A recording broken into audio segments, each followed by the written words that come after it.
अनुगुल जिला बरपाड़ थाना नुआहाता 55 नंबर जातीय राजपथर नूतन ओभरब्रिज अंडरपास निकट में ट्रक धक्का चलीगला मां पुओं जीवन। बापा गुरुतर हो जिला मुख्य चिकित्सा भर्ती होती। सूचना जे टाटा स्टील कारखाना कार्य कर छत्तीसगढ़ निवासी रोहित राठौर कारखाना कॉलोनी परिवार सहित रहती।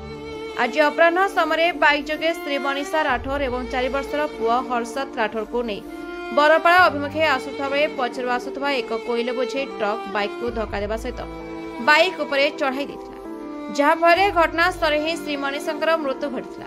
स्थानीयवासी संगे संगे बापा पुओ को उद्धार कर अनुगुल मुख्य चिकित्सा को पठाई देथिले। चिकित्साधीन अवस्था पुआ हर्षद को डाक्तर मृत घोषणा करथिले। सेपटे रोहितर अवस्था गुरुतर थिबारु चिकित्सा जारी रहिछि।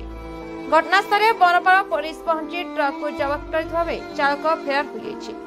दुर्घटना को नहीं स्थानीय बासिंदा जातीय राजपथर ड्रेन निर्माण कार्य को दोष दे घटनास्थल उत्तेजना प्रकाश पाई पुलिस स्थानीय लोकों को बुझासुझा कर मृतदेह को जब्त कर व्यवच्छेद निमंते जिला मुख्य चिकित्सा को स्थानांतरित कराइछन्ति।